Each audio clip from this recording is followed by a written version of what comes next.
행정법의 법원으로 가겠습니다. 작년에 여기서 한 문제가 출제가 됐습니다. 여기서 이 법원이란 말은 말 그대로 행정작용을 할 때 적용되는 여기 이제 적용이 되는 법의 형식들입니다. 그리고 이 법이 행정법이 되냐 안 되냐 이 문제죠. 자, 우리는 성문법주의를 취하고 있습니다. 헌법 당연히 지켜야죠. 국가의 근본법으로. 그러니까 헌법도 넓게 보면 하나의 행정법의 법이 될 수도 있어요. 근데 이제 중심은 국회가 만든 이 법률이죠, 법률.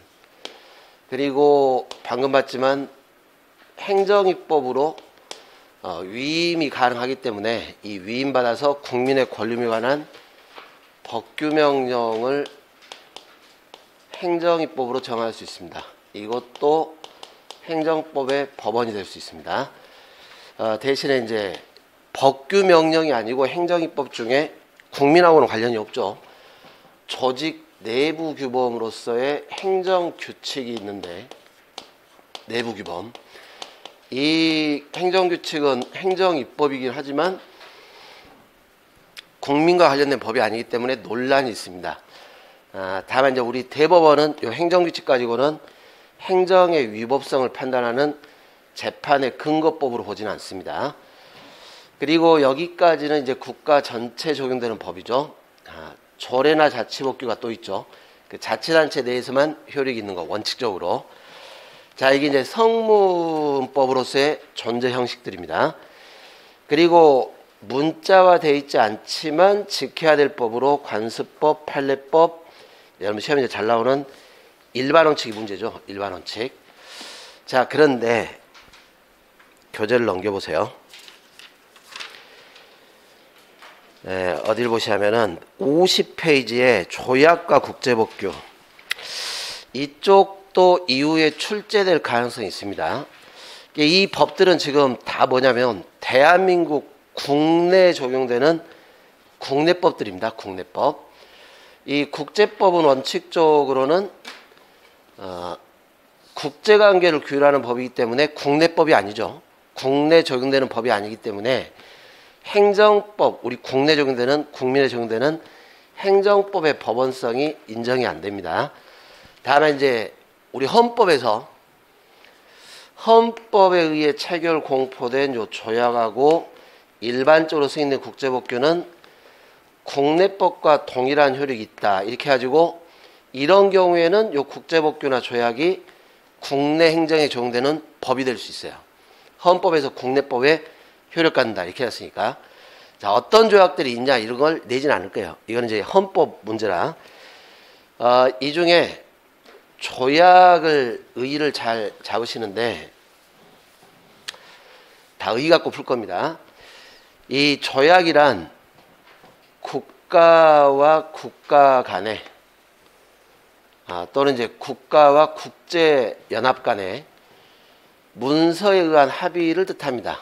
물론 예외적으로 이제 구두로 할 수도 있지만 명칭을 불문하고 뭐 협정이라고 할 수도 있고 협약이라 할 수 있고 의정설 할 수도 있고 국가 간의 협약을 맺고 이 협약에 따라 국가 간의 구속을 받겠다. 이게 조약이에요. 이게. 그래서 사실 조약을 체결해 놓고 국가가 안 지키면 누가 풀어야 되냐면 국가끼리 풀어야 돼요. 국가끼리. 외교적으로. 뭐 이런 구조죠. 이걸 조약. 자, 그러다 보니까 여기 밑에 판례 보시면은 남북 간의 그 합의서. 이 북한은 국가성을 인정을 안 한다 그랬죠.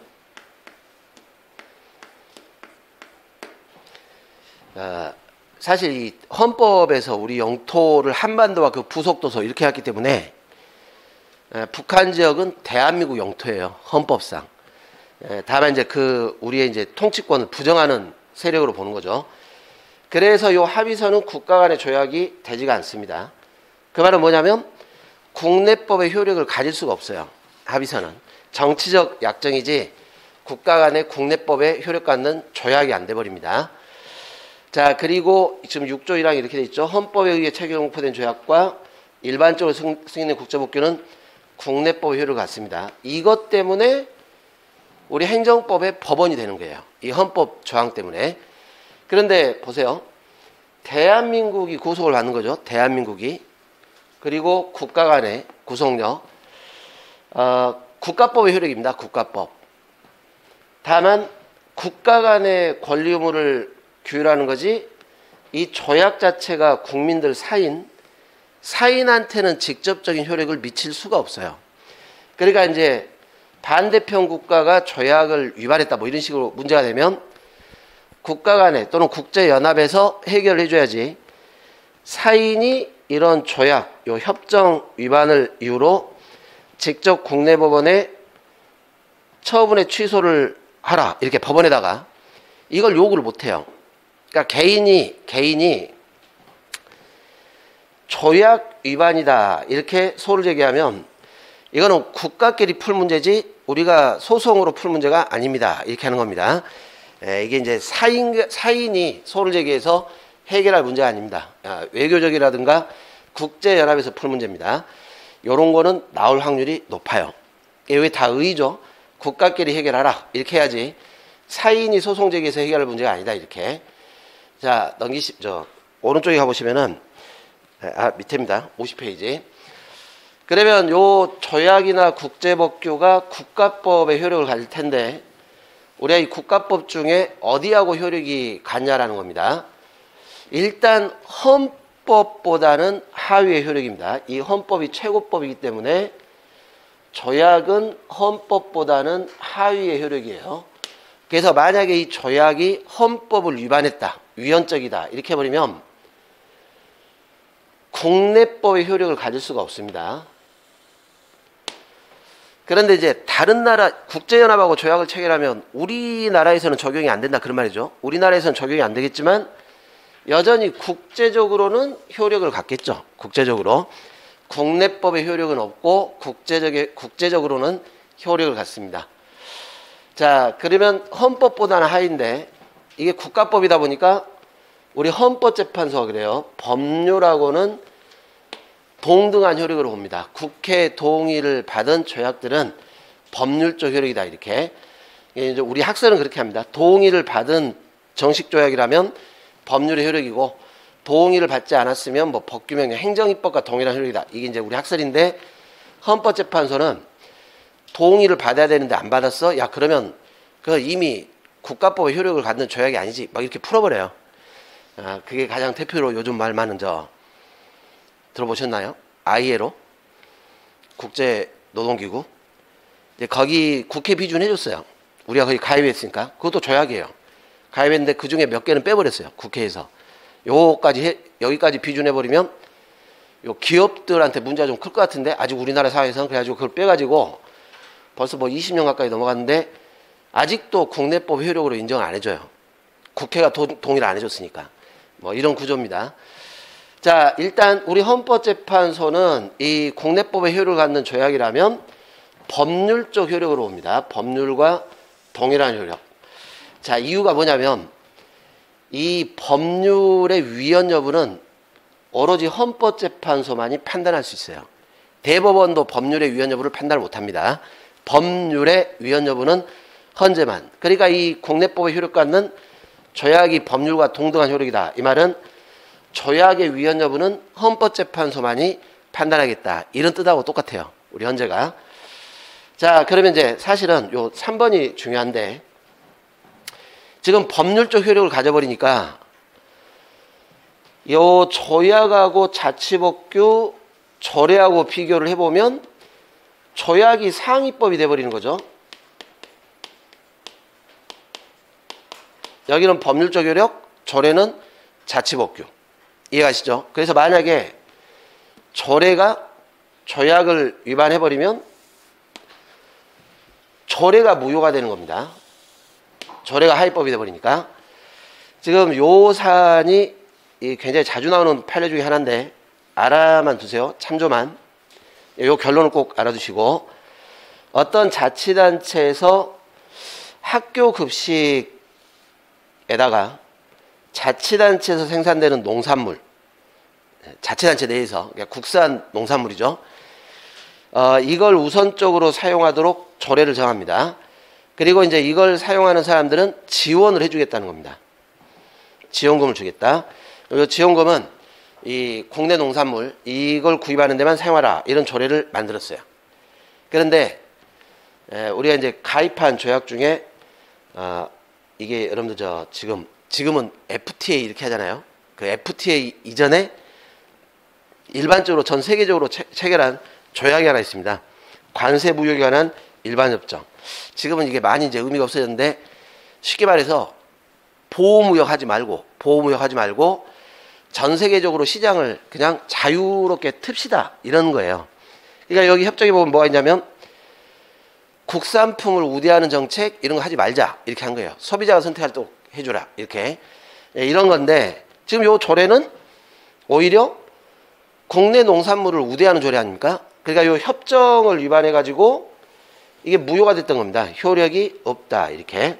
그래서 요 결론을 알아두시고 요런 문장 나오면 이건 조약이고 조례보다 상위법이니까 이걸 위반한 조례는 무효다 이렇게 푸시면 됩니다.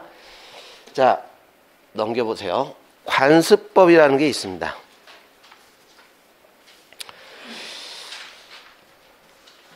자세하게 볼 필요는 없습니다. 관습법. 말 그대로 관행적으로 이루어진 것이 법이 되는 거예요. 관습이 법. 거기 판례 제일 밑에 52페이지 판례를 보시면은 관습법이란 이렇게 해놨습니다. 법원에서 사회에서 거듭된 관행으로 생성된 사회생활 규범인데 자 이게 중요합니다. 이게 관행적으로 이루어졌는데 법적 확신이 생겼어요. 그러니까 국민들이 신뢰를 하는 거예요. 이거는 늘상 이렇게 이루어지다 보니까 앞으로 이대로 갈 것이고 이건 지켜야지 이렇게 법으로서 신뢰를 해버린 겁니다. 요 확신 때문에 의해서 여기에 의해요 법적 규범으로 승인 강행되기에 이른 것 이렇게 돼 있죠. 그래서 관습법이 되려면 이게 반드시 있어야 돼요. 이게 관행이 있다고 해서 관습법이 아니라 그 관행에 대해서 법적 확신이 있어야 됩니다. 법적 확신. 이것은 지켜져야 된다. 이렇게. 자, 이게 관습법입니다. 단 관습법 우리는 성문법주의를 취하다 보니까 관습법하고 우리 헌법, 법률 이런 법규명령 이쪽하고 비교를 해보면 성문법이 더 우선해요. 그래서 한계가 있죠. 관습법은 법원으로서 법령에 저촉되지 않는 법칙으로서의 효력이 있는 것이다. 이렇게. 그러니까 만약에 관습법 요건을 갖췄지만 이게 성문법하고 비교해가지고 안 맞으면 관습법의 효력은 인정이 안 돼요. 성문법주의를 취하고 있기 때문에. 그래서 이 헌법을 최상위 규범으로 하는 전체 법질서에 반하지 않는 것으로 정당성과 합리성이 있다고 인정될 수 있는 것. 여기에 위반돼 버리면 관습법의 효력이 없습니다. 자, 이게 관습법입니다. 자, 제일 중요한 건 이거라 그랬습니다. 만약에 요게 없어져 버리면 어떻게 될까요? 법적 확신이. 관습법의 효력도 사라져요. 이제는 달라졌다. 시대가. 막 이러면서 이건 법 아니다. 이렇게 해버리면 관습법 효력 사라지는 거예요. 그죠? 이런 겁니다. 자, 다만 일반적인 관습법은 이렇게 성문법의 하위 효력인데 우리가 헌법적 관습 헌법도 있습니다. 관습 헌법. 대한민국의 서울이 대한민국의 수도다라는 게 관습 헌법으로 봐요. 그런데 이 관습 헌법은 보충적 효력이 아니고 이거는 성문헌법하고 동일한 효력입니다. 이게 성문헌법과 동일한 효력. 그래서 오히려 여기는 어떻게 해버리냐면 이게 헌법이라 요거 함부로 못 바꿔요. 법률로 수도를 바꾸겠다. 헌법 바꾸는 절차를 거쳐야지 법률 갖고 헌법을 바꾼다? 이게 있을 수가 없어요. 그래서 예전에 아까 통칭에서도 잠깐 봤지만 이거 수도 이전하려고 하다가 법률 만들었는데 위헌돼 버린 거예요. 그 법률이. 이런 식입니다. 이런 거 빼고 일반적인 관습법은 성문법에 대해서 보충적 효력을 갖게 됩니다. 자, 종류가 두 가지가 있습니다. 53페이지 보시면 행정선례법이라는 게 있고 54페이지 보시면 민중관습법이라는 게 있습니다. 뭐 암기까지 하실 필요는 없을 것 같고 이런 게 있다 정도 보시면 돼요. 말 그대로 행정선례법은 행정청이 뭔가 선례를 만들어 놨습니다. 근데 이 선례가 반복되다 보니까 국민들이 이제 그게 나와야죠. 믿었어요. 신뢰, 법적 확신. 그러면 그 선례대로 가야 된다라고 신뢰가 쌓이면 이것도 하나의 지켜야 될 법이 되는 겁니다. 자, 이 법률이 없더라도 당연히 이 요건 갖추면 선례법이 인정되는데 이게 이제 우리 국세기본법이나 행정절차법에 규정된 경우도 있습니다. 이렇게 성문법에 규정되는 경우. 요 국세기본법 잘 보세요. 이게 조문으로 나올 수 있습니다. 행정절차법 조문이 여기가 나올 확률이 높죠. 세법의 해석입니다. 해석이나 잘 보세요. 국세행정의 관행이 이렇게 돼 있잖아요. 관행. 국세행정에서 어떤 선례, 관행이 있는데 자, 이 뒷말이 중요해요. 요 관행에 대해서 일반적으로 납세자에게 받아들여진 후 이렇게 요게 법적 확신. 그러니까 일반 납세자들이 관행적으로 세금 계산을 쭉 해왔는데 이 세금 계산 이렇게 하는 거야 라고 신뢰를 해버렸어요. 그죠? 받아들여지면 그 해석이나 관행에 의한 행위 또는 계산은 정당하다 이렇게 해버렸잖아요. 정당하다. 적법돼 버린다 이렇게. 오히려 반대로 이런 신뢰를 깨면서까지 이렇게 새로운 해석이나 관행에 의해서 소급 과세되지 않는다. 관행대로 이루어진 세금에 대해서 소급해가지고 과세해버리면 신뢰 깨지겠죠? 관행에 대한 신뢰. 자, 이런 조문들이 관행에 대한 이런 신뢰에 따라 이게 하나의 국세행정에서 지켜야 될 준칙이 된다라는 근거법이에요. 근거법. 우리 행정절차법도 이렇게 되어 있습니다. 행정청은 법령 등의 해석 또는 여기도 잘 보세요. 행정청의 관행이 이렇게 돼 있죠. 똑같아요. 일반적으로 국민들에게 받아들여졌다. 이런 게 이제 신뢰입니다. 한계는 있죠. 공익 또는 제3자의 정당한 이익을 현저히 해칠 우려가 있는 경우를 제외하고 만약에 이런 경우라면 관행에 대한 요 신뢰는 보호를 못 받습니다. 요게 아니라면 새로운 해석 관행에 따라 서급해서 불리하게 처리해서는 아니 된다. 이렇게 해가지고 관행에 대해서 보호를 해주겠다. 이렇게 하고 있잖아요. 그죠? 이런 것들이 행정선례법의 성문법에 근거가 되는 것입니다. 요 조문을 잘 기억을 해 놓으세요. 조문을. 자, 그리고 민중관습법. 여기는 관행이 국민들 쪽에서 나온 겁니다. 국민들 쪽에서. 주로는 성문법에 없는 권리 주장할 때 주로 쓰입니다. 민중관습법은. 자, 근데 여기 이제 그 조문에 보시면은 공통어가 일반적으로 납세자에게 받아들여진 후 이렇게 돼 있잖아요.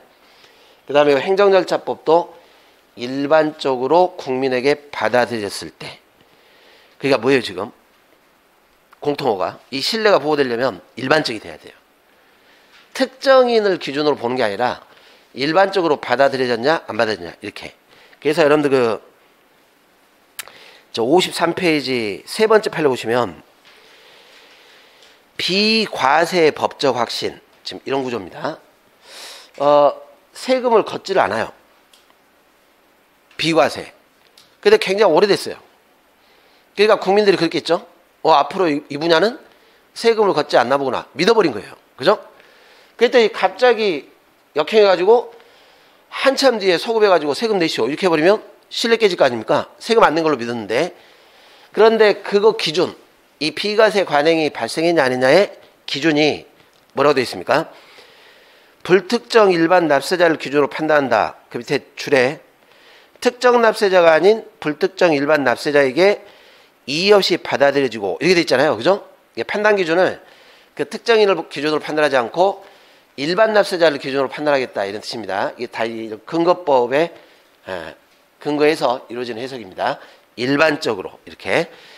자, 넘어가십시오. 자, 이 관습법과 성문법의 관계인데, 원칙, 일반적으로는 관습법이 성문법보다는 하위로 봅니다. 결론적으로만 보세요. 두 번째 줄, 다설과 판례는 보충적 효력설, 성문법의 보충적입니다. 그래서 헌법을 최상위로 하는 전체법 질서 위반하면 효력 인정 안 된다 이렇게 했었죠. 다만 이제 요 2번 관습 헌법은 헌법과 효력이 동일하기 때문에 오히려 일반 법률보다 상위 헌법이 되어버리는 겁니다. 그래서 수도가 서울이라는 점, 이게 관습 헌법인데 이걸 폐지하기 위해서는 헌법 개헌 절차를 거쳐야 돼요. 개헌. 근데 우리가 헌법을 개헌할 때는 반드시 필수적으로 꼭 있어야 될 게 국민투표예요. 근데 이 당시에 국민투표를 거친 게 아니라 법률로 바꾸려고 한 거 아닙니까? 법률. 하위 법률로. 그래서 오히려 그 법률이 위헌이 됐던 겁니다. 관습헌법은 헌법적 효력이다. 이렇게 이해를 해 놓으시기 바랍니다. 자, 그리고 이제 나올 겁니다. 여기 55페이지. 판례법이 있습니다. 판례법. 두 개를 비교를 해야 됩니다. 여러분들. 대법원의 판례의 효력과 헌법재판소 위헌결정의 효력을 비교를 하셔야 돼요. 자, 일단 우리가 판례라는 것은 이게 다 판례 아닙니까 지금? 재판 과정에서 법원이 재판할 때 이 법을 적용을 하겠죠. 그 법을 적용하면서 법 해석의 기준을 제시하는 거예요. 이게 판례입니다. 방금처럼 막 판례가 기준을 만들어 주잖아요. 대한민국의 수도가 서울이다. 관습헌법이다. 법률로 못 바꾼다. 이렇게 이해가시죠? 또는 사인은 WTO 협정 위반을 이유로 국내 법원에 제소 못한다. 이렇게 밝히잖아요. 자, 이게 판례인데, 근데 이제 이게 법이 되려면 어떻게 해야 됩니까? 법이 되려면 일반적이 돼야죠. 일반적. 한번 이렇게 판례가 나오면 이후에는 이 판례대로 가야 된다. 이렇게 이해가세요? 이렇게 가야 되는데, 요 근래 뉴스 중에 보니까 여러분들 우리 현행법이 어떻게 되냐면 사람의 몸에 주사나 칼을 댄다? 비의료인은 절대 할 수가 없어요. 이해되세요? 그러니까 요 눈썹 문신 의사가 아니면 못해요. 일체 못해요. 신체 절대. 근데 다 합니까 안 합니까? 하죠. 다 불법이에요. 그러니까 지금 계속 아니 법을 좀 바꿔라. 이게 그게 의사가 꼭 해야 될 그런 시술이냐? 바꿔라 이렇게 해가지고 심지어 머리 심는 것도 못해요. 그렇잖아요. 그러니까 지금 계속 헌법재판소 올라가요. 이 비의료인에 대해서 할 수 있는 걸 좀 완화를 시켜줄 필요가 있는데 무조건 안 돼 이렇게 해버리면 그 위헌 아니냐. 근데 지금 계속 헌법재판소가 합헌 막 이래요.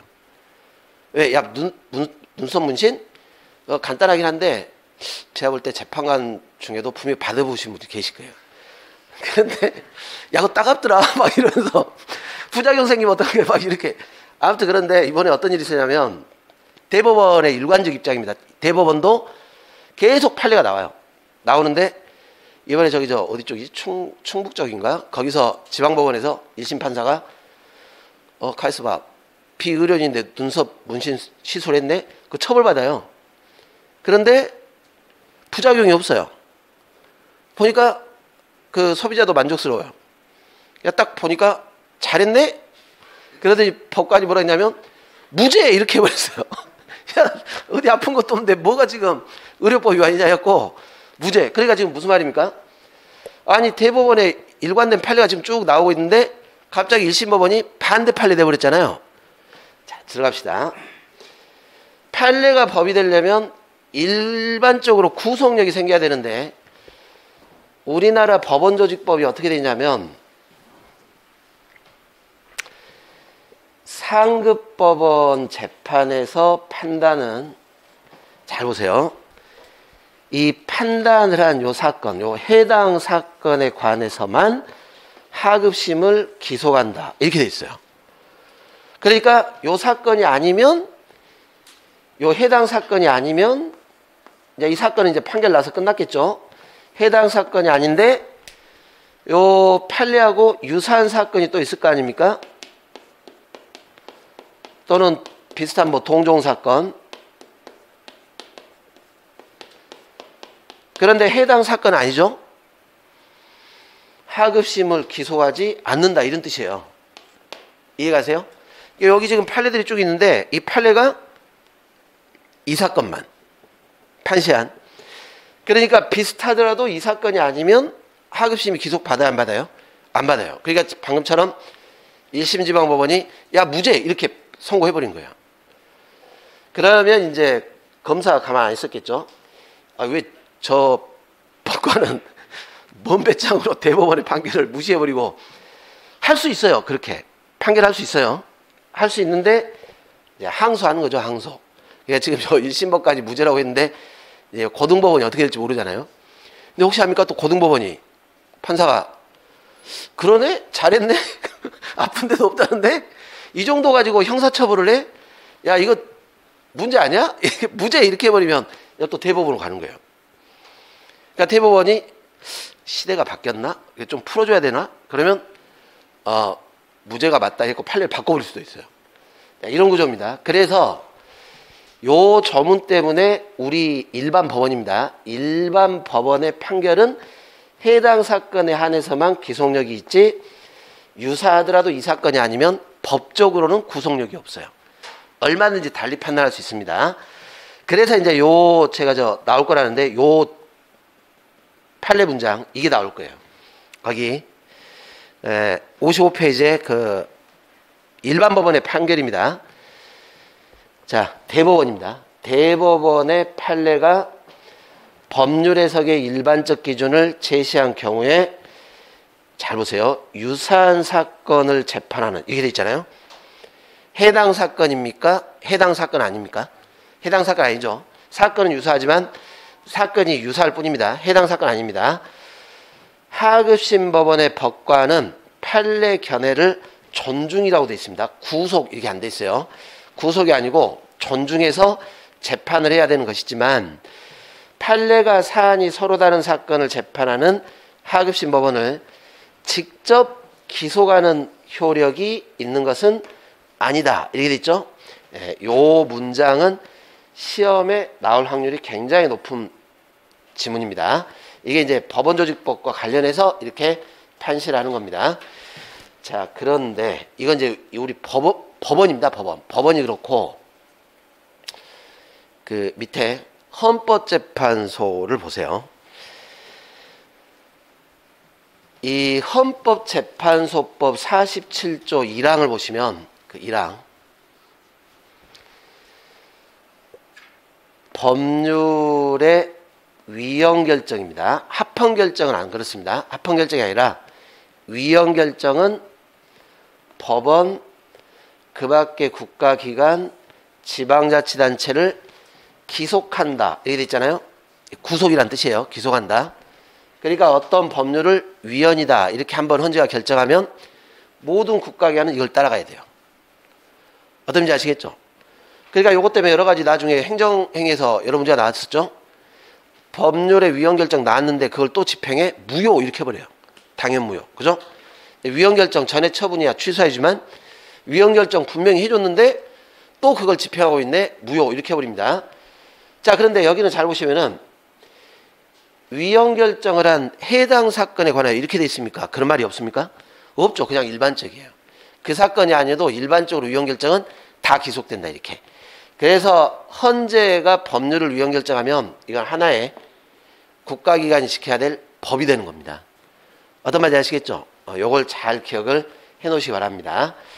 이게 왜 그러냐면 현재 헌재하고 대법원이 요거의 해석 때문에 조금 마찰이 심해요. 이제 여러분들 대법원도 법을 모르지 않는데 대법원이 그럴 리는 없지 않습니까? 헌재가 위헌했는데 대법원이 야 우리는 말 못 듣겠어 이렇게 할 리는 없잖아요. 그죠? 근데 이제 어떤 경우가 있냐면 이 한정위헌, 한정합헌 막 이런 것들이 있습니다. 그러니까 일부는 위헌인데 일부는 합헌이야 뭐 이렇게 헌재가 밝힐 때가 있어요. 근데 헌재는 뭐라냐면 아니 일부가 위헌이라고 했으면 그 위헌이라고 했으니까 따라가야지. 근데 대법원은 그거는 위헌 결정이 아니잖아. 이렇게 막 싸워요. 그래가지고 한정위원 했는데 법원이 재판해버려요. 그럼 원래 재판은 헌법재판소가 건들지 못하는데 헌법소원 받아줘 버려요. 헌재가. 둘이 지금 그거 갖고 싸우고 있어요. 한 달에 3건씩 올라와요. 헌법소원. 재판 취소해달라 막 이렇게. 근데 재밌는 게 헌재가 야 취소 이렇게 한 적도 있어요. 근데 이제 대법원 웃는 거죠. 그래서 막 이렇게 하는 거예요. 너희가 취소해서 뭐 할 건데. 이게 좀 풀리지 않는 문제 중에 하나이기 때문에 알아두시기 바랍니다. 자, 중요한 건 이겁니다. 일반 법원의 판단은 해당 사건만 하급심 기소. 헌법재판소 위헌결정입니다. 합헌이 아니라 위헌결정은 그 사건이 아니라도 일반적으로 기소. 그래서 이 밑에 보시면 판례가 그런 말 나오죠. 헌법재판소 위헌결정은 위헌결정 이후에 같은 이유로 제소된 일반 사건에도 미친다. 이 사건에도 위헌이라고 재판해 줘야 됩니다. 자, 여기까지입니다. 여기까지가 행정법의 법원입니다. 법원. 특히 여기서는 그 조약하고 요 판례 여기를 잘 정리를 해 놓으시기 바랍니다. 조금 쉬셨다가 비례 원칙 들어가겠습니다.